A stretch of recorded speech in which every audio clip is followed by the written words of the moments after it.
to freedom, from mourning to dancing. Now, now, now, now, lift your hands. He's here. 먼저 오늘 여러분한테 이제 전해야 될 이러한 메시지의 전반적인 흐름을 제가 먼저 잡아드리고 말씀을 보기 원합니다. 오늘은 하박국 2장 14절에 여호와의 영광을 인정하는 것이 온 세상에 가득하리라. 사실은 지금 개정은 이렇게 나와 있지만 표준어 세번역이라든지 킹제임스 흥정역이라든지 많은 버전에는 여호와의 영광을 인정하는 지식이 온 세상에 가득하리라. 그래서 오늘 제가 어떤 메시지, 어떤 내용을 다루든 영광을 아는 지식에 대한 것입니다. 아멘. 그래서 영광에 대해서 계시가 오늘 임해야 될 줄 믿습니다. 아멘. 그 제가 찬양팀 이름을 만들거나 계속 바꾸거나 할 때마다 항상 빠지지 않는 단어가 있다면 글로리, 영광입니다. 그래서 오늘 영광에 대한 지식이 풀어질 텐데, 먼저 오늘 제목이 예배혁명이기 때문에 예배라는 단어와 혁명이라는 단어를 좀 우리가 보기를 원하고요. 그리고 이 예배혁명이 이루어지는 그러한 공동체는요, 영광의 집으로서의, 글로리 하우스로서의 콜링을 가지고 있습니다. 이사야 60장에 내가 내 영광의 집을 영화롭게 하리라, 내 발둘 곳을 거룩하게 하리라 주님 말씀하시면서 그 영광의 집으로 부름받은 그 공동체를 향하여 일어나라 빛을 발하라 라고 명하시는 거죠. 그래서 이 영광의 집의 모델로서의 다윗의 장막에 대해서, 사실 다윗 장막만 해도 몇 강의를 제가 풀어야 되고 또 그동안 많이 풀어드렸습니다. 어떤 분은 여러 번 들었고 어떤 분은 오늘 생소할 수 있지만 핵심만 찝어드릴 테니까 좀 이해해 주십시오. 유튜브에 가면 다윗의 장막에 대한 제 메시지가 있습니다. 그거를 참고하시면 될 것 같습니다. 반드시 알아야만 되는, 마지막 때 회복돼야 될 그런 마지막 때 계시고 비전입니다. 그리고 결론적으로 이 다윗의 장막의 비전 안에서 여러 방면의 것을 봐야 되지만 오늘 메시지가 예배에 대한 것이기 때문에 찬양과 경배의 부분을 푸는 데 있어서 우리 교회의 예배에 있어서 베델교의 핵심 가치를 그동안의 오랜 세월에 특별히 이러한 예언적 경배라는 하나님의 두터운 임재 가운데 예배하고 그 다음 영광을 추구해가는 예배를 선두에서 나름 인도하고 주도해온 그러한 리더십들 중에 하나로 부족하지만 하나님이 훈련시키고 쓰셨기 때문에, 또 지금도 배우고 있기 때문에 여러분과 함께 더 배워나가기를 원해서 여러분들에게 그 핵심 가치 딱 두 가지만, 그동안 이렇게 해보니까 이 두 가지가 가장 하나님의 영광 안에 공동체적으로 들어가는데 중요하더라. 그래서 이걸 그동안 적용해 왔고 그걸 통해서 이러한 여러 가지 추수와 열매가 있었다라는 것을 여러분과 나누고 마치기를 원합니다. 그래서 오늘 예배 전쟁 첫 번째 예배 혁명을 우리가 보는데요. 여러분 한번 생각해 보십시오. 자, 이스라엘 백성들이 출애굽이라는 이 구속사적인 사건을 경험하고 홍해가 갈라지고 광야에 들어갔습니다. 그리고 약속의 땅으로 가는 데 있어서 40일 정도면 되는 거리를요, 우리가 아는 대로 40년을 거기서 헤맵니다. 결론적으로 거기서 다 죽은 사람들은 바로 오늘날 우리가 신약적으로 이걸 해석하면 옛사람을 예표하죠. 그리고 여호수아와 갈렙만이 믿음의 사람으로서 리더가 되어 그 다음 세대, 광야에서 태어난 다음 세대와 함께 이제 약속의 땅에 들어갑니다.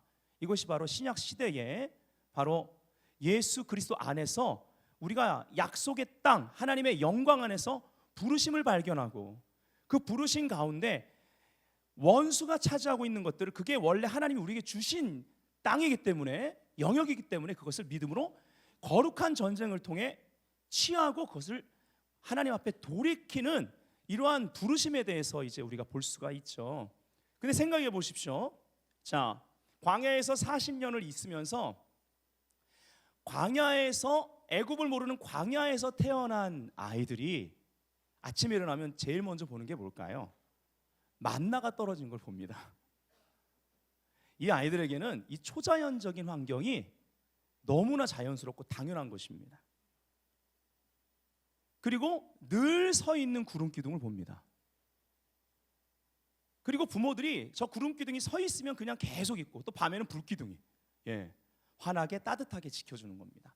낮에는 구름 기둥이 그 더운 광야에 진짜 아무것도 기댈 데가 없고 진짜 그늘 찾기가 어려운 그 광야 가운데 그 구름 기둥이 그늘을 만들어주고 그 그늘에서 애들이 노는 거예요. 광야에서 그렇게 지냅니다.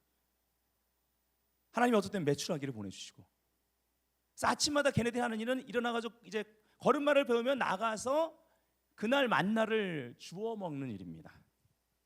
하늘에서 내린 이 초자연적인 양식을 매일마다 이런 양식과 이런 기사와 표적과 하나님의 영광의 임재 가운데 사는 것이 자연스러운 초자연적인 아이들이 여호수아와 함께 약속의 땅으로 들어갔다라는 것을 우리가 알아야만 합니다. 우리가 분명히 해야 될 것은요, 옛사람으로는 죽어도 안 되는 것이 새사람으로는 가능하다라는 것입니다. 계속 내 안에 옛사람은 십자가에 이미 못 박힌 것을 믿음으로 받아들이고 그 정과 욕을 십자가에 못 박지 않은 상태에서 아무리 내가 분투하고 신앙생활하고 또 기도응답을 위해서 내가 투쟁한다 할지라도 그것은 영광 안에서 열매로 맺어지는 것이 아닙니다. 그러다 보니까 영광 밖에서 사람의 방법, 경쟁과 처세를 따라 사람의 방법으로 그 열매를 취하다 보니 교회에 와서 예수 믿고 변화되어야 되는데 변화되기는커녕 오히려 점점 세속화되어져서 혼합이 들어오고 그 교회에 들어온 제대로 믿고자 하는 사람들도 그거에 오히려 영향을 받거나 아니면 시험에 들기 쉽다라는 것입니다. 교회가 이런 장소가 되어야 되겠습니까? 그러나 우리의 정체성이 새 사람인 걸 알아 새 사람의 정체성을 찾으면 모든 것들이 쉬워지는데 왜일까요? 내가 아니라 하나님이 모든 시간에 개입하시고 역사하시기 때문에 그렇습니다. 예수 그리스도의 십자가 사건 자체가 영계와 자연계 가운데 혁명이었습니다. 인류의 역사 가운데 이러한 혁명은 없습니다. 모든 혁명 위에 있습니다.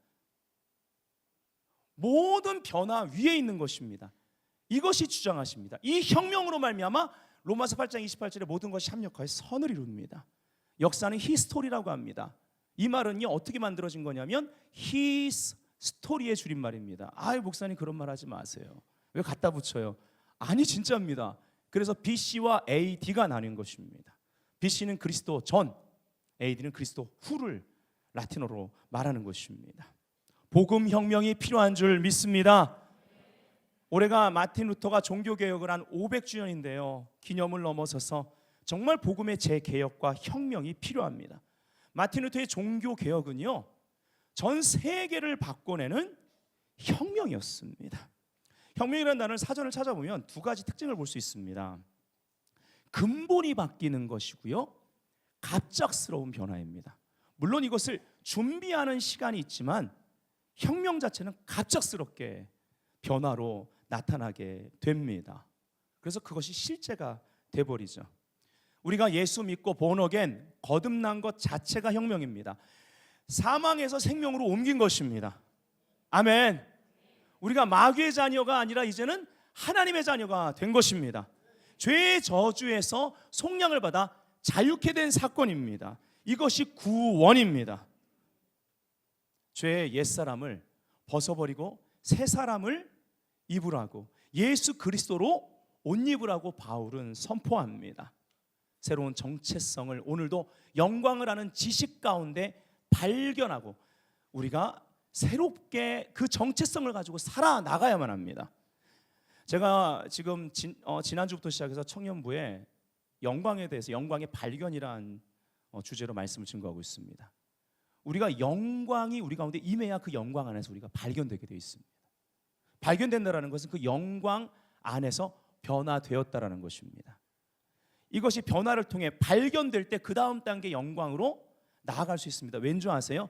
영광 가운데 발견된 자들, 즉 그 안에서 발견되려 함이니 그 안에서 발견되기를 원해서 바울은 자기가 알고 있던 모든 가치와 배움을 배설물로 여겨버렸습니다. 예배 전쟁은 가치 전쟁입니다. 왜냐하면 예배라는 뜻 자체가 최고의 분께 최상의 것을 드린다라는 원어의 의미가 있기 때문에 그렇습니다. 가치 전쟁. 이 영광에 대해서 우리가 묵상할 때 좀 봐야 될 것은, 우리는요 신앙생활 가운데 또 많은 목회자들이 내가 옳다고 여기는 가치에 대고 하나님을, 영광의 하나님을 끌어내리려고 합니다. 하나님이 끌어내려지지도 않을 뿐더러 그것은 무모한 일입니다. 그리고 나서는 시온산 정상, 즉 하나님의 영광의 거처는 시편 24편에서 말하는 바로 여호와의 산 거룩한 곳, 그 높은 산 위 정상입니다. 근데 거기서 하나님의 영광을 경험하지 못한 채 산 중턱, 심지어 산 아래에서 많은 목회자들이, 그리고 많은 성도들이 너희 하나님이, 이사야 40장에 말한 것처럼 너희 하나님이 여기 있다 말하는데 그 하나님은 저기 있습니다. 영광을 경험해야만 합니다. 영광을 경험할 때 보는 모든 눈이 바뀌게 되어 있습니다. 내 가치에 대고 내가 옳다는 건, 내가 옳다, 네가 옳다, 저것이 옳다, 이것이 옳다, 저 교회가 옳다, 이 교회가 옳다, 이 단체가 옳다, 저 단체가 옳다, 그건 부분적인 겁니다. 부분적인 걸 하나님이 우리에게 보여주시는 것이 예언의 역사이고, 이것은 전체를 갈망하도록 주신 것이요, 그 전체를 향한 갈망은 우리를 영광, 그 다음 영광으로 이끕니다. 지금 한국 교회에, 그리고 저희 교회도 마찬가지고 모든 목회자들에게, 모든 성도들에게 있는 지금 과제는 이 급변하는 세상 속에서 그 다음 다가올 영광을 향한 이 눈이 열려야 되는 거예요. 아멘. 그러려면 지금의 영광 가운데 우리가 발견되어지는 트랜스포메이션, 변화가 반드시 필요합니다. 따라합시다. 반드시 필요하다. 이건 반드시입니다. 안 그러면 그 다음 단계 영광으로 나아갈 수가 없는 거예요. 이것이 바로 세부대로 공동체가 준비되는 길인 것입니다. 아멘. 하나님은 이 모두 우리가 옳다는 그 가치 위에 계신 분입니다. 이걸 영광이라고 합니다. 그렇기 때문에 우리는 그분을 경배하는 것입니다. 최상의 것으로. 오늘 우리는 그래서 최상의 것을 선택할 수 있도록 이 메시지에 귀를 기울여야만 합니다. 그래서 신앙생활, 믿음생활이라는 것은요, 이 가치전쟁 가운데 혁명을 일으키는 것입니다. 내 생각을 바꾸는 것입니다. 바울은 이것을 죽는 거로 표현했습니다. 혁명적이지 않습니까? 죽고 사는 문제로 막 덤비는 거, 이게 혁명을 일으키는 열정입니다. 나는 날마다 죽노라. 바울도 그 많은 업적과 하나님의 영광의 임재가 권능이 역사함에도 불구하고 끊임없이 나는 날마다 죽노라, 자기를 부인하고 있고 내 가치를 바꿔내는 예배의 삶을 살고 있고, 그리고 내 부르심 안에서의 십자가를 지고 내 비전이 아니라 내 안에 들어오신 예수 그리스도의 비전을 살고 있다. 예수 생명을 사는 것 자체가 나에게는 혁명이다. 이렇게 말했던 것입니다. 아멘. 옆 사람에게 말합시다. 혁명에 동참합시다. 우리가 약간의 변화에 안주해서는 안 됩니다. 어느 정도의 신앙에 만족해서는 안 되는 것입니다. 요한복음 12장 25절에 보니까 자기 생명을 사랑하는 자는 잃어버릴 것이요, 이 세상에서 자기 생명을 미워하는 자는 영생하도록 보존하리라. 이 말씀이 맞다면, 맞죠? 예수님이 말씀하신 것이기 때문에, 그 말씀하신 분이 우리 안에 계시다면, 생명으로, 영원한 생명으로 오셨다면, 유한한 짧은 이 목숨, 이 생명을 사는 동안 이 말씀을 우리가 실천해야 되지 않겠습니까? 여기서 예배 전쟁이 일어나고요, 이 전쟁에 승리하는 길이 그냥 예배가 아니고 예배 혁명입니다. Worship Revolution. 아멘. 우리는 예배를 통해 하나님을 만납니다. 그리고 하나님은 영광이십니다. 다시 말씀드리지만 영광은 가치에 대한 것입니다. 그래서 영광이 임하면요, 우리의 가치관이 산산조각이 납니다. 다메섹 동화상에서 바울이 예수님을 영광으로 만났을 때 그의 가치관이 산산조각 나버린 것입니다. 그리고 토털 모든 것이 바뀌기 시작합니다. 그래서 예배는 혁명적이어야 합니다. 옆 사람에게 예배는 혁명적이어야 합니다 하세요. 사마리아 여인을 요한복음 4장에서 보십시오. 그 창녀와 같이 사람들이 그렇게 괄시하던 여인, 삶의 많은 것들을 포기한 여인이, 소외받은 여인이 예수님의 그 예배에 대한 계시가 임하자 그의 가치가 산산조각나고 낮은 자존감 상관없이, 과거의 상처 상관없이 그를 상처 줬던 그 도시로 가서 복음을 증거하고, 또 그것 가운데 하나님의 능력의 역사에서 예수님 앞에 그 사람들이 다 오는 것을 볼 수가 있습니다. 바울의 삶 가운데도 그 삶의 혁명, 한번 그 영광의 인카운터로 말미암아 그가 결국은 실지 소문난 혁명의 사람들이 되어 그를 죽이기까지, 우리가 밥도 안 먹겠다고 금식하면서 그를 쫓아다니는 유대 열심당원들이, 살인 청부업자들이 있었던 것입니다.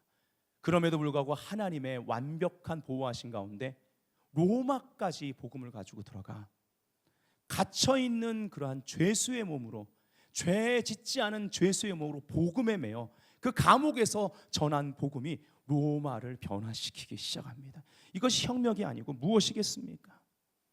그에게 혁명, 이러한 삶의 모든 걸 바꾸는 혁명이 일어났을 때 그는 이제까지 알았던 모든 것들을 배설물로 여겼습니다. 우리가 지금까지 배운 것들, 내가 옳다고 여기는 것을 배설물로 여길 수 있을 때 하나님이 그때야 그것을 사용하시는 줄 믿습니다. 그래서 영광을 나타내시고 영광을 받으십니다. 배설물, 참 이거 고상하게 쓴 거예요. 똥. 우리가 하나님 앞에는 하나님이라는 그 영광, 그 가치, 하나님이라는 가치 앞에는 우리가 무엇을 쌓았던, 무엇을 잘하든, 지금까지 신앙생활 가운데 어떤 영적 체험이 있든, 어떤 업적이 있든, 무엇을 했든, 어떤 걸 배웠든, 신학을 했든, 많은 책을 썼든 간에 하나님 앞에는 이 땅에서 그것이 중요한 거예요. 그것을 뭐라 하는 것이 아닙니다. 그러나 하나님도 그걸 쓰십니다. 근데 하나님이 언제 쓰느냐? 그 하나님 앞에 이것이 너무나 보잘것없어서 표현할 길이 없어서 똥과 같다고 표현할 정도의 사람. 똥도 노란색, 금도 노란색이지만 같은 노란색이 아닌 거죠. 우리가 이것을 그러한 노란색 똥으로 여길 때 하나님은 정금, 노란색 빛나는 정금으로 사용하셔서 영광을 받으신다는 것이죠. 아멘. 여러분, 이사야를 보세요. 이사야 6장은 예배와 영광에 대한 간증입니다.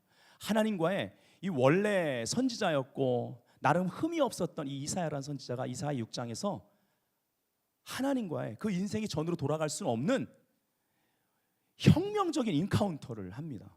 높이 들린 보좌가 있고 영광의 옷자락이 휘날리고요. 나름 자기 입술이 거룩하고 자기 심령이 깨끗한 줄 알았는데 그 하나님의 가치, 영광, 스랍들이 예배합니다. 거룩하다, 거룩하다, 거룩하다, holy, holy, holy. 그리고 나서는 여호와 영광이 온 땅에 충만하다고. 우리가 눈으로 보지 못하지만 그 영광이 만물을 주장하고 있고 내 삶을 인도하고 있는 거예요. 물이 바다를 덮은 것 같이. 다만 이걸 우리가 모를 뿐입니다. 근데 이것을 여호와 영광을 아는 지식이 온 땅에 가득하도록 이것을 하나님 나타낼 수 있도록 하나님의 상륙 지점이 될 수 있고 이것의 소리, 통로가 될 수 있는 것이 바로 저와 여러분, 교회라는 것입니다. 아멘.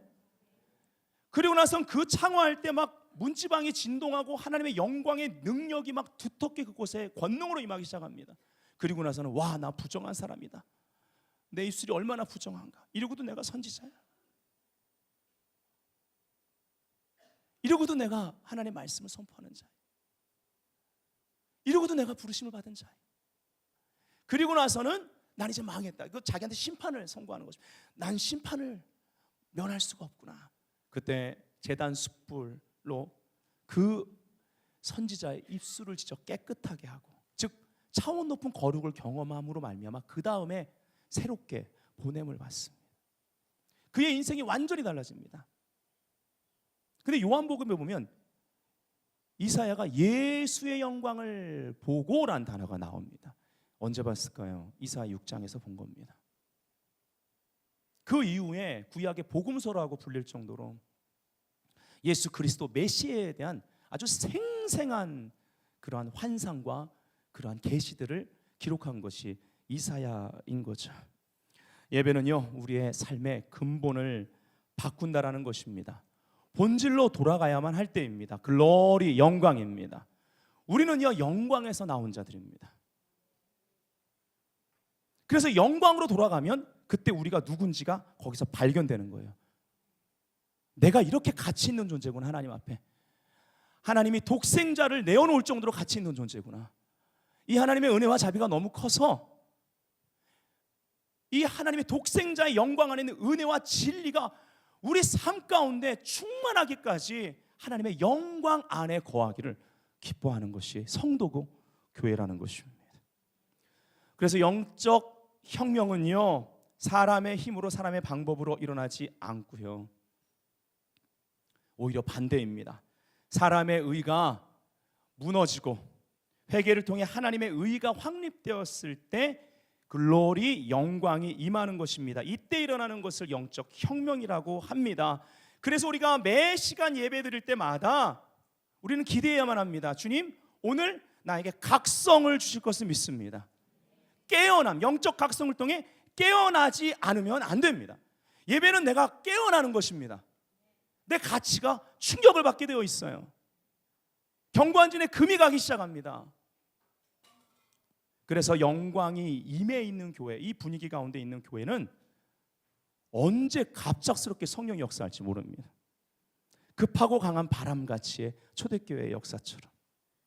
그 이후에도요, 초대교회 때 하나님이 뭘 예고하는 게 아니라 갑자기 성령이 역사하는 것입니다. 마치요, 그 서퍼가 이렇게 아직 잔잔한 곳에서 배에 이걸 딱 그 뭐예요? 서빙 보드를 깔고 멀리서 오는 큰 파도를 기다리는 것과 같습니다. 우리의 삶이나 예배의 삶이나 예배가 그래야만 합니다. 언제 성령이 갑작스럽게 새롭게 우리 가운데 큰 파도로 올지 모르기 때문에요. 그 파도를 준비하고 있다가 탄 자는요, 사람의 힘으로서는 이룰 수 없는 곳에 우리가 이동하게 되어 있습니다. 이것이 하나님의 영광으로 말미암아 함께 공동체가 이동하는 영적 이동인 것입니다. 하나님의 역사는 영광을 경험한 사람 그리고 공동체를 통해 여기까지 왔습니다. 기독교 역사는 여기까지 그렇게 왔습니다. 이것을 영광에서 영광으로 라고 말합니다.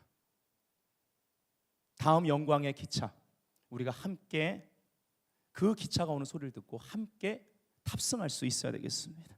아멘. 그래서 여러분 교회에 들어오시면 또 웹사이트를 보면 저희 교회에 대해서 한마디로 말하는 것이 바로 이것입니다.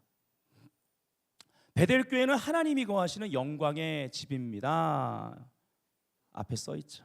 이 안에 저희 교회의 모든 가치가, 비전이 들어가 있는 것입니다. 바로 하나님의 글로리하우스, 하나님의 영광이 거하시는 집을 만드는 것, 영광 안에서 지속적으로 변화되는 교회, 영광 안에 추수가 있음을 아는 교회입니다. 여러분, 우리가 원하는 기도 응답, 하나님의 그러한 추수는요, 뿌린 것을 거두는 법칙은 하나님의 영광 안에 추수가 있다는 것을 알아야만 합니다. 그러면 그 영광 안에 들어가서 그 추수를 거둡니다. 우리가 추수를 할 때 씨 뿌렸습니다. 자랍니다. 그러면 추수 필드에 때가 돼서 들어가서 그것을 거둬야 되는 거죠. 이건 당연한 겁니다. 자연의 이치입니다. 근데 중요한 것은 그 영광 안에 들어가려면 성도와 공동체가 트랜스포메이션, 변화가 필요합니다. 그 영광의 임재 가운데 변화돼야 그 영광의 임재 가운데 들어가 이 추수를 볼 줄 알고 이 추수를 거두게 되는 것입니다. 여러분의 삶 가운데 여러 가지 기도 제목이 있을 거예요. 하나님의 추수입니다. 그 영광 안에 들어가는 이 비결을 아셔야만 합니다. 자, 여기 고린도후서 3장 17절 18절 말씀은 굉장히 중요한 말씀입니다. 다 같이 한번 읽어볼까요? 시작. 주는 영이시니 주의 영이 계시는 곳에는 자유가 있느니라. 우리가 다 수건을 벗은 얼굴로 거울을 보는 것 같이 주의 영광을 보매 그와 같은 형상으로 변화하여 영광에서 영광에 이르니 곧 주의 영으로 말미암음이니라. 네, 여기서 영광을 보매, 이거는 영광 안에 거하는 것을 말합니다. 하나님 우리에게 허락하신 지금의 영광 가운데 우리가 거할 때 중요한 것은 그 다음 영광에서 그 다음 영광으로 나아가는 데 있어 중간에 있는 것, 예수를 닮고 예수와 같이 변화된다는 겁니다. 잘 보세요. 영광에서 영광이 이른다고 할 때 이것이 성령님과 동역함으로 말미암아 성령 충만으로 가능합니다. 주의 영으로 말미암음이라. 자, 지금의 영광 가운데 우리가 추수를 거두고 있습니다. 지금까지 영광에서 영광으로 오면서 추수를 거뒀습니다. 우리가 구하는 많은 기도 제목이요. 잘 들어보세요. 잘 들어보십시오. 많은 기도 제목이 그 다음 영광 안에서 일어나는 일입니다. 그 다음 영광 안에서 우리가 구하는 모든 기도 제목이 미래에 대한 게 거의 대부분이에요. 근데 그러다 보니까 미래에 다가올 영광 안에 그 기도의 응답 추수가 있습니다. 그래서 영광에서 영광으로 나아가는 데 있어서 중요한 것은 지금의 영광 가운데 지금 영광으로 나와 함께 하시는 그분과 친밀한 가운데 함께하며 그분의 뜻과 그분의 목적에 일치시키며 그분의 길을 가고 그분과 함께할 때 임재에서 벗어나지 않을 때 그 형상으로 변화되는 그 변화를 통해서 영광에서 그 다음 영광으로 나아간다라는 것입니다. 이 본문이 의미하는 것은 바로 그것입니다. 아멘. 그 영광이 말씀 안에 있다고 이 고린도후서 3장 전체에 말하고 있는 거예요. 그래서 말씀을 보는 그 눈이 얼굴의 수건이 벗겨져야 된다라고 강조하는 거죠. 여기서 여러분에게 드리는 말씀은 개인이나 공동체 가운데 추수가 일어나는 데 있어 반드시 변화와 추수는 함께 한다라는 것입니다. 그래서 영광이 임하면요, 우리가 심은 것에 대해 추수를 거두는 스피드가 굉장히 빨라집니다. 치유가 굉장히 가속화됩니다. 말라기서 마지막에 치료의 광선이 아주 급하게 우리 가운데 역사돼서 치유가 일어나고 자유케 되고 원수는 끊어져 나가는 승리가 역사된다라는 것입니다. 아멘. 그래서 우리가 보아야 될 것이 다윗의 장막 회복에 대한 말씀입니다. 우리 교회의 가장 중요한 가치입니다. 저는 한국의 다윗의 장막이라는 이러한 단어가 익숙하지 않을 때부터 다윗의 장막이라는 팀을 총괄하면서 예배 사역자로 있으면서 이것을 연구해야만 됐고 예배 사역을 통해 경험하는 하나님의 그러한 과정을 통과할 수 있도록 하나님이 축복을 주셨습니다. 그래서 오랜 시간 이것을 거의 20년을 다윗의 장막을 연구했습니다. 굉장히 중요한 거예요. 많은 할 말이 있지만 오늘 추수에 대한 것만 보기 원합니다. 다윗 장막 회복에 대한 여러 가지 시편의 말씀들이 있지만 그냥 노골적으로 다윗 장막 회복에 대해서 다윗이 드렸던 예배와 다윗이 드렸던 그의 삶의 모든 가치, 왕으로서의 그 가치에 대해서 이것이 회복될 때 하나님이 추수를 주겠다라는 비전입니다. 말씀 한번 읽어보기를 원합니다. 아모스 9장 11절부터 12절 시작. 그날에 내가 다윗의 무너진 천막을 일으키고 그 틈을 막으며 그 퇴락한 것을 일으켜서 옛적과 같이 세우고 저희로 에돔의 남은 자와 내 이름으로 일컫는 만국을 기업으로 얻게 하리라. 이는 이를 행하시는 여호와의 말씀이니라. 아멘. 그리고 이것이 이제 이방인 구원 문제를 가지고 논쟁이 벌어질 때 바로 이 낙타무릎으로 알려진 야고보 사도가 예수의 형제 야고보가 성령께서 그 논쟁을 잠재울 그 말씀을 주십니다. 지금 성령님이 이렇게 말씀하십니다. 그리고 아모스 9장 말씀을 꺼내서 선지자가 이러기를 하고 선포합니다. 그리고 나서 이방인 그 추수에 대한 논쟁이 끝나고 물론 그 전에도 이방인 추수가 있지만 본격적으로 공식적으로 이방인 추수가 이루어지는 데 있어 이 말씀을 꺼냅니다. 여러분, 이러한 하나님이 이방인들을 추수하는 이 추수에 대한 메시지는 구약에 너무나 많이 나오는데 하필이면 초대교회 때 이 말씀을 통해서 그 문을 엽니다. 그래서 다윗의 장막 회복이라는 것은 진정한 예배의 회복으로 말미암아 하나님과의 관계가 글로리 차원에 완전히 열린 상태에서 영광 안에서의 진정한 추수를 말하는 겁니다. 아멘. 마지막 때는 하나님이 도시, 나라, 심지어 대륙 전체를 쓰나미같이 강타하는 추수 역사가 있을 것입니다. 이 쓰나미가 여호와의 영광을 아는 지식이 온 세상이 물이 바다를 덮은 것 같이 덮으리라 라는 그 말씀의 예언 성취입니다. 그래서 비슷한 말씀이지만 사도행전 15장 16절부터 17절 야고보 사도가 대언한 말을 다 같이 읽어봅니다. 시작. 이후에 내가 들어와서 다윗의 무너진 장막을 다시 지으며 또 그 퇴락한 것을 다시 지어 일으키리니 이는 그 남은 사람들과 내 이름으로 일컬음을 받는 모든 이방인들로 주를 찾게 하려 함이라 하셨으니. 아멘, 아멘, 할렐루야. 이것을 예배와 대추수의 비전으로 받으시기를 주의 이름으로 축복합니다.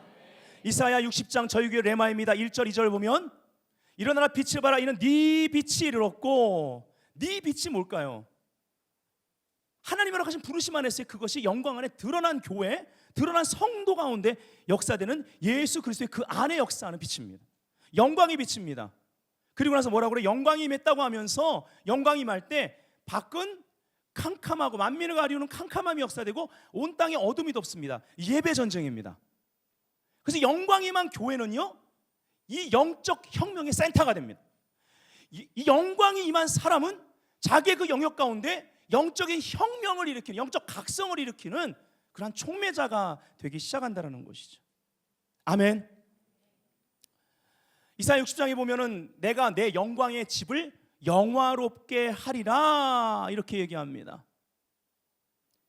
하나님이 영광의 집을 회복하심으로 말미암아 우리가 구약에서 볼 수 있는 최고의 영광의 집의 모델인, 국가적인 모델을 보여준 다윗의 장막이라는 이 비전을 성취한 바로 이 다윗의 그러한 정치와 다윗의 삶을 통해서 실질적으로 아브라함의 모든 유업을 취했던 이 부강한 나라를 이끌었던 다윗 장막의 회복의 역사, 그 역사의 간증을 통해서 우리가 원리를 취해야 되는 것입니다. 이사야 60장에 보면 여기에는 작은 자가 천이 되고 약한 자가 강국이 되는 엄청난 추수에 대해서 예언합니다. 이것은 반드시 일어나게 될 줄 믿습니다. 언제요? 내가 내 영광의 집을 영화롭게 하리라, 내가 내 발붙을 곳을 거룩하게 하리라, 아름답게 하리라 라는 것이 우리를 통해 성취가 되어야만 합니다. 아멘. 영광에 대한 계시는, 영광에 대한 지식은요, 우리의 가치관을 토털 바꾸기 시작합니다. 지금 전하는 메시지를 내 삶에 어떤 부분적으로 적용하려고 하면 생각은 바뀌지 않습니다. 영광, 글로리 하면 여러분 기억하셔야 돼요. 전체입니다. 이것을 위해 예수님이 당신 전부를 우리를 위해, 교회를 위해 주신 것입니다. 그리고 어떻게 원방의 아들, 멀리 있던 아들들, 반항했던 아들들이, 거역했던 아들들이 다음 세대가 돌아오고 상처 입은 딸들이 안기어 오는지가 이 원리에 나와 있습니다. 그리고 열방의 재물이, 바다의 풍부가 성문이 주 야로 열려서 내가 자는 시간에도 그 물질이 들어오는 물권, 하나님 나라를 위한 물권. 아멘. 원하시면 아멘. 이 추수의 비밀이 여기에 있습니다. 원리가 여기 있습니다. 마지막 때 어떻게 이스라엘이 영광의 집으로 회복이 되어 마지막 때 추수의 바로 교회와 원유맨을 이루어서 하나님의 놀라운 역사를 이룰지, 그 원리가 여기 들어가 있습니다. 아멘. 우리가 지금 보았던 아모스서 9장에 나오는 다윗 장막 회복에 대한 메시지, 바로 이어서 그 다음 구절을 우리가 잘 안 봅니다. 근데 그 다음 구절에 그 다윗 장막 회복의 메시지, 그것으로 말미암아 예배가, 다윗 같은 예배가 회복될 때, 그 공동체 가운데 회복될 때 어떤 추수가 일어나는지, 그 추수의 원리의 그림이 여기 나와요. 13절에 여호와께서 가라사대 보라 날이 이를지라. 이른다라는 단어가 히브리 말로 보입니다. 이 보라는 단어가 참 매력적인 단어거든요. 예, 길게 보진 않겠습니다. 이게 오다, 들어가다, 입장하다라는 뜻이에요. 어디로 입장합니까? 여러분, 추수는 하나님의 때에 일어납니다. 그렇죠? 농부가 씨를 아무 때나 심지 않고요, 씨를 뿌릴 때가 있고 또 어떻게 해야 되는지, 그것이 잘하는지 알고 거둘 때 거둡니다. 거두는 타이밍을 놓치면요, 제가 군대에 있을 때도요, 와, 정말 제가 안타까웠던 것이 그냥 갑자기 그냥 그 폭우가 쏟아지고 막 그러면서 다 누워버려가지고, 예, 많은 그 저 벼가 망가져버린 게 너무 안타깝더라고요. 때가 있습니다. 자, 때, 다윗의 장막은 때와 예언이 만나는 자리이기 때문에 성취가 역사됩니다. 때와 예언이 만나야 추수가 일어난단 말이에요. 그 하나님의 때로 들어간다는 얘기는 영광 안으로 들어가는 겁니다. 보 들어간다. 공동체적으로 들어가는 교회가 복에 있습니다. 할렐루야. 이를지라 그때에 밭가는 자가 곡식 빼는 자의 뒤를 이어요. 포도 밟는 자가 씨 뿌리는 자의 뒤를 이어요. 그리고 풍요로운 장면이 펼쳐집니다. 여러분 생각해, 이 그림을 잘 보면 막 뿌리자마자 거두고, 뿌리지도 않았는데 거두고, 이 엄청난 스피드로 뿌리고 거두고 뿌리고 막 엄청난 추수가 일어나는 거예요. 저는 이 구절을 그대로 믿었습니다. 그리고 실질적으로 이러한 예배를 드리고 영광을 추구하며 이 원리대로 믿고 나갈 때 많은 추수들이 일어납니다. 여기에 중요한 걸 제가 원어로보다 발견한 것이 이러한 심고 거두고 심고 하는 이 모든 과정의 뒤를 이어서 막 서로 막 뿌리고 거둔 거 또 그 안에 있는 씨앗 또 뿌리겠다고 그러고 막 난리가 나요. 이것이 공동체 가운데 일어나는데, 이런 뒤를 이으면서 일어나는데, 뒤를 이으며라는 단어가 히브리 말로 나가쉬라는 단어였는데, 이것을 연구해 보니까 가까이 오다 잡아당기다, 막 가까이 가는데 또 잡아당기죠. 막 엄청난 감정들이 막 셀마다 일어나기 시작하고 그래야 돼요. 지금보다 더. 근데요, 매 예배 때마다. 근데 여기 또 하나 뜻이 있습니다. 또 하나 뜻을 발견했어요. 경배하다라는 뜻이 있습니다. 이 모든 뒤를 이으며 모든 분위기, 추수의 모든 뿌리고 거두는 모든 분위기는 월십, 경배라는 것입니다. 아멘. 그동안 예배 가운데 참 불신자들과 낙신자들의 회심이 있었습니다. 회개가 역사되고, 그리고 나서는 복음을 받아들일 뿐만 아니라 이 성령 세례를 받고 성령의 여러 가지 역사를 경험합니다. 그냥 예수 믿은 지 얼마 안 됐는데 불신자로 왔다가 몇 개월도 안 돼가지고 복음 받아들이고 몇 개월도 안 돼서 그냥 찬양하다가 방언이 터지는 거예요. 성령 세례를 경험하면서 가정들이 회복됩니다. 그리고 치유들이 나타납니다. 예배 시간에 치유받은 사람이 최근에도 계속 일어나고 있습니다. 이번 주 금요예배, 지난주 금요예배 다 하나님께서 사람들을 터치하기 시작합니다. 이게 하나님이 살아계시네. 어떤 부분은 이런 것이 이렇게 이런 메시지가 익숙하지 않거나, 아니면 신앙생활을 안 했던 사람이 말씀이 다 이해가 안 되는데도 무언가 터치가 있는 거예요. 하나님의 임재가 그를 터치하고 변화가 일어나기 시작합니다. 이런 간증들을 자주 듣습니다. 돌파가 일어납니다. 실질적으로 환상이 열립니다. 아멘. 여러 가지 영광의 매니페스테이션이 일어납니다. 선교지를 가든 지방의 찬양팀과 함께 사역을 나가든 그곳에 하나님의 그러한 영광의 표적들이 나타나고, 선교지에서 찬양만 했을 뿐인데 이렇게 들쳐서 들것에 실어온 중풍병 환자가 끝나고 찬양 후에는 스스로 걸어나가는 치유 기적이 일어나기도 합니다. 선교지 나갈 때마다 그러한 예수를 믿지 않고 자기 아내를 핍박했던 그러한 남편들이요, 마침 그날 들어갔습니다. 추수를 따러. 우리는 그를 위해서 얼굴도 몰랐고 기도도 하지 않았는데 그날이 바로 그가 추수되는 날이라 하나님 앞에 돌아오는 그런 역사들이 선교지 갔을 때 많이 있었습니다. 여러분, 화장실 가면요 익숙한 글이 있습니다. 아마 이거 보시면 다 아실 거예요. 예. 아시겠죠?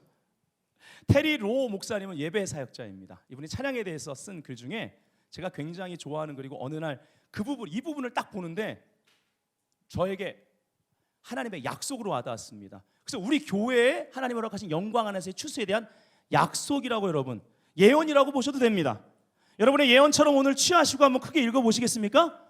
예, 자 시작. 주님께서 말씀하셨습니다. 만약 네가 찬양과 경배를 통하여 사람들을 내게로 인도한다면 나는 병든 자들을 치료하고 잃어버린 자들을 구원하며 억압받는 자들을 건져내리라. 아멘.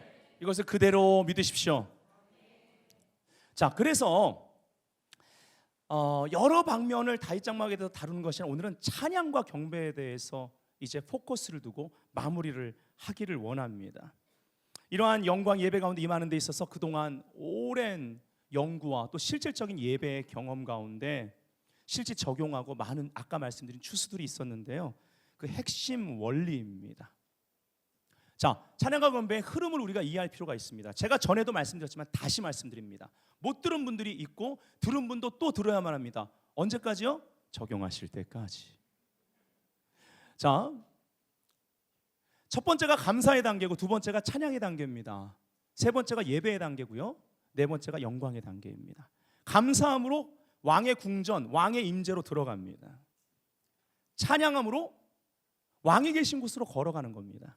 시편 100편에 나오죠, 그 그림이. 찬양은 가만히 있는 건 찬양 아닙니다. 찬양은 의지를 들여야 됩니다. 내 몸을 움직여야만 합니다. 소리를 내든 손뼉을 치든 일어나든, 그래서 몸을 움직이는 예배입니다. 아멘. 우리가 이 한국 사람들은 이 감사 단계, 찬양 단계, 예배 단계, 영광 단계 전체가 월십 경배의 단계지만 특별히 이것을 그냥 찬양과 예배를 구분해서 좀 단계로 설명한다면 이 경배 단계에 한국 사람들이 익숙합니다. 무슨 말이냐면 그냥 점잖하게 이 정도 예배만, 그냥 조용한 예배, 예, 좋습니다. 근데 영광 안에 들어가서 경배할 수 있어야 됩니다. 더 발목의 단계에서 아니라 무릎, 허리 그 이상의 창이라 하나님의 임재가 날 압도하는 상태에서 그냥 1시간을 손을 들고 있어 손이 안 아플 정도로 완전히 몰입된 상태, 하나님의 임재가 나를 주장하는 상태에서 예배의 영이라고 합니다. 그 예배의 영이 임한 상태에서 하나님을 경배할 수 있어야만 합니다. 그때 많은 하나님의 치유와 계시와 하나님의 함께 하심이 옷 입혀집니다. 이 찬양의 단계에 익숙하지가 않아요. 그래서 저희 교회는 이따가 볼 핵심 가치 중에 첫 번째가 글로리 점퍼들을 세우는 겁니다. 제가 만들어낸 단어입니다. 그래서 우리 교회 여러분 앞에 보면은 앞에 한 4자리까지는 위에 의자에 글로리 점퍼 존이라고 붙어 있습니다. 그래서 우리는 항상 예배 시작 전에 서로에게 격려를 합니다. 첫 곡은 무조건 뜁시다. 예, 우리 옆 사람이 한번 말해볼까요? 첫 곡은 무조건 뜁시다. 예, 뭐 기분이 안 좋든 뭐 하든 간에 그날 안 좋은 일이 있든 간에 일단 예배 가운데 빨리 찬양에 감사의 세크리파이스, 그냥 그러한 나를 그냥 죽여버리는 거예요. 그냥 예배 시간은 한정돼 있는데 언제 영광까지 갑니까? 많은 한국교회 예배가 이 원리를 예배, 제가 답답한 게 있어요. 제가 이런 책을 예배 인도자 학교 가가지고요 추천하면요 막 이 책 살려고 난립니다. 근데 이제 굉장히 중요한 책들이 절판된 게 많습니다. 그래가지고 그 책을 막 어떻게든 구해가지고 열심히들 공부를 해요, 예배 인도자들이요. 근데 그 예배 인도자가 그리고 막 뭐 있으면 계속 물어봐요. 그리고 나중에 그 예배 인도자가 예배 인도하는 거 보면 회의 중에 기분이 막 안 좋고 막 어둡고 막 무겁고 그러면 그거에 그냥 막 끌려가가지고 첫 곡은 한 두 번째 곡, 세 번째 곡은 느린 거 좀 이렇게 하면서 마음을 풀다가 회중이 조금 은혜 받는 것 같으면 빠른 찬양해요. 그리고 이제 느린 거 들어가요. 경배곡. 이것도 아니고 저것도 아니에요. 발목 아니면 많이 돼봤자 무릎 정도 임재 왔다가 끝나요. 허리 이상 뭐 창이란 거 경험도 못하는 거예요. 그렇게 본인이 원하고 그 책 보고 강의 듣고 아멘 아멘 막 저 이렇게 예배할 거예요. 그래도 콘테를 그렇게 못 짜요. 회중에 그냥 끌려가 버려요. 회중의 상태에. 여러분 회중의 상태에 예배 인도자가 끌려가 버리면, 강단 사역자가 끌려가 버리면 그냥 거기에 머무는 거예요. 강단 사역이라는 것은 회중을 하나님께 이끄는 사역입니다. 그래서 그냥 어셔의 어셔, 안내자일 뿐입니다. 별거 아니에요. 안내자예요. 근데 안내자는 별거 아니긴 한데 별거예요. 왜냐하면 영광을 알아야 되잖아요.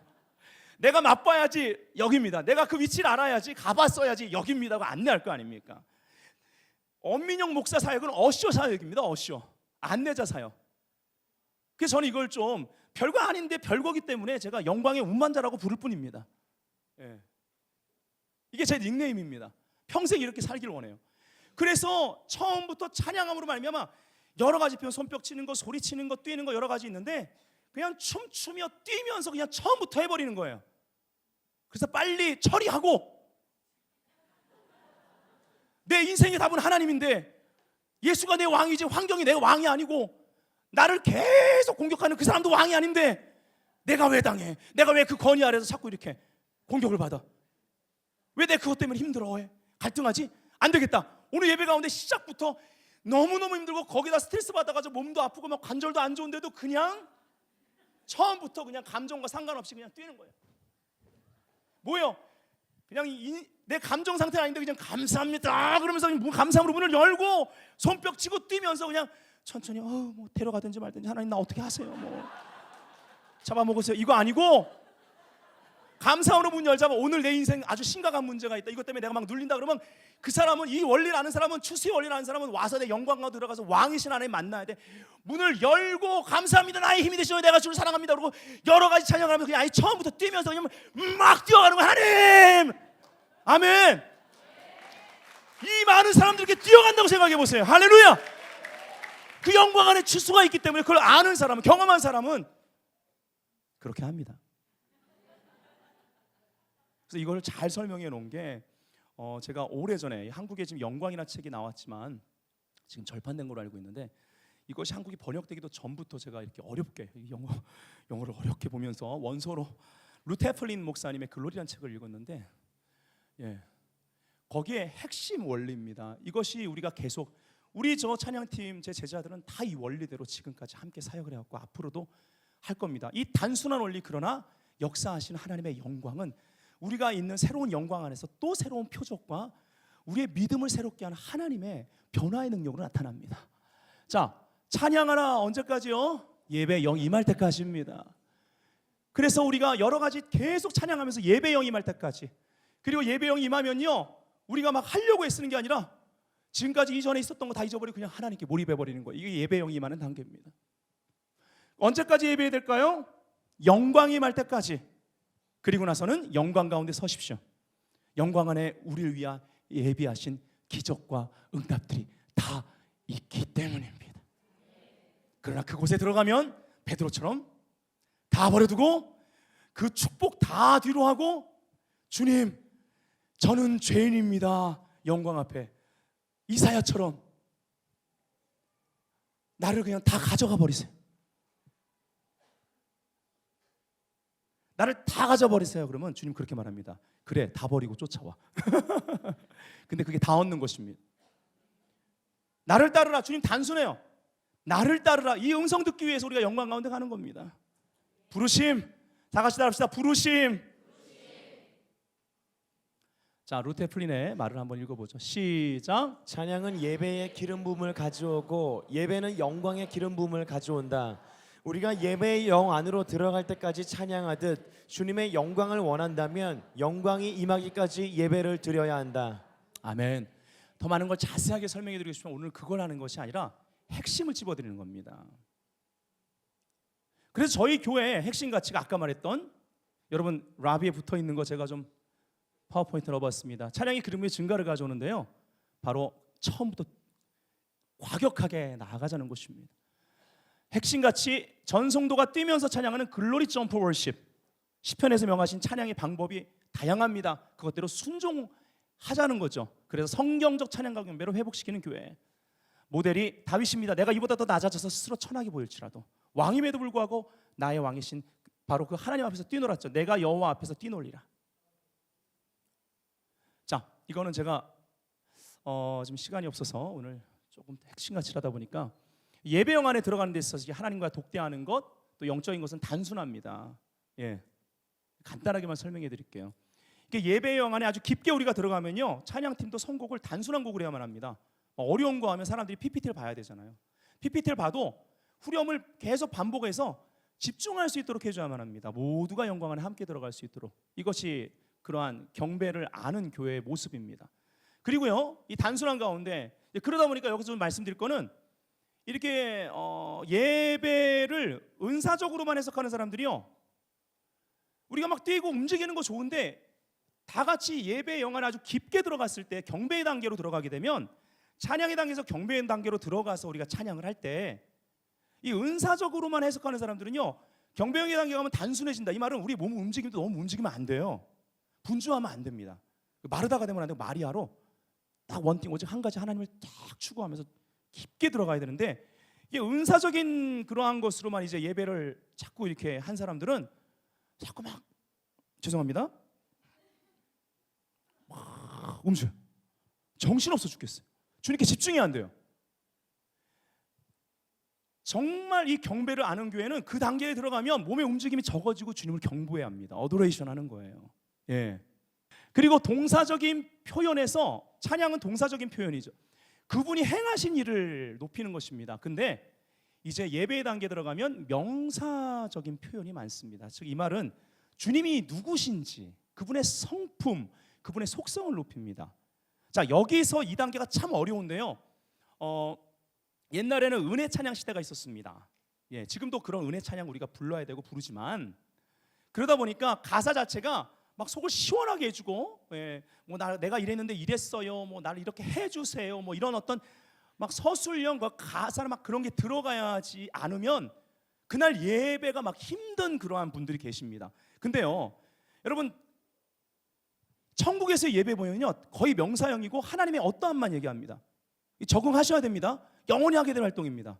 거룩하다, 거룩하다, 거룩하다, 존귀, 영광, 감사. 즉 거룩에 대한 계시가, 거룩이란 단어 하나만, 거룩, 거룩, 이렇게 노래할 때 그 거룩이란 단어 하나가 내 생물이 노래했던 그 단어 하나가 거룩에 대한 계시가 그 어떤 은혜보다도 주님의 구속사적인 그 은혜가 폭포수같이 부어지는 그 거룩이란 단어에 대한 힘, 계시가 나한테 있어야 되는 거예요. 예배하는 교회는 단어 하나만 가지고도 예배를 1시간, 2시간 한다 할지라도 그 안에 있는 엄청난 하나님의 사랑이 우리 가운데 부어지기 때문에 예배가 가능합니다. 아멘. 자, 그리고 중요한 것이 이제 저희 두 번째 핵심 가치입니다. 제가 지금까지 하면서 많은 것들을 얘기할 때 딱 두 가지만 아래 라비의 핵심 가치를 뒀지 않습니까? 우리가 이런 예배 단계로 깊게 들어가면서 영광까지 가는 데 있어 굉장히 효과적인 것이 아까 찬양의 단계에서는 글로리 점퍼였고 이 예배의 단계에서 영광으로 들어가는 데서 굉장히 중요한 것이 자원하는 노래 스폰테니어스 송이라는 것이죠. 그래서 우리가 이미 하고 있습니다. 즉흥적으로 함께 예배하지 않습니까? 찬양하죠. 예, 그런 시간에 한번 노래해 보십시오. 그냥 뭐 예수 나의 사랑 뭐 어떤 성경 구절 떠오르면 내 방패 내 반석 이렇게 하셔도 됩니다. 요것만 가지고 우리가 한강에 할 수 있지만 넘어갑니다. 오늘은 핵심 가치 두 가지를 적용할 수 있도록 도전을 드리고 마치길 원합니다. 그래서 여러분 밑에 보면 저희 핵심 가치가 있죠. 새 노래를 통해 열린 하늘을 경험하는 교회, 바로 스폰테니어송, 예, 즉흥적인 새 노래입니다. 다윗은 언제나 새 노래로 주님을 찬양했다. 새 노래를 부르는 일은 우리 가운데 새 일을 행하시는 하나님을 초청하는 일이요 높여드리는 참으로 합당한 일이다. 예, 또 여기 밑에 제가 나는 예배 인도자다라는 책에 한 챕터를 여러 예배 인도자들 국내국에 그 한 챕터를 제가 썼는데 거기에 써 있는 다윗 장막 회복 안에서의 이 즉흥적인 새 노래 테힐라의 영성에 대한 것입니다. 이거는 내려가면 있으니까 아래 가서 한번 읽어보십시오. 시간이 없어 생략하겠습니다. 자, 제가 여기 좀 글을 써봤는데요. 왜 많은 교회들이 시편에 명하는 방법대로 찬양하지 않는가? 말씀보다 종교와 전통에 더 권위를 두고 있기 때문이다.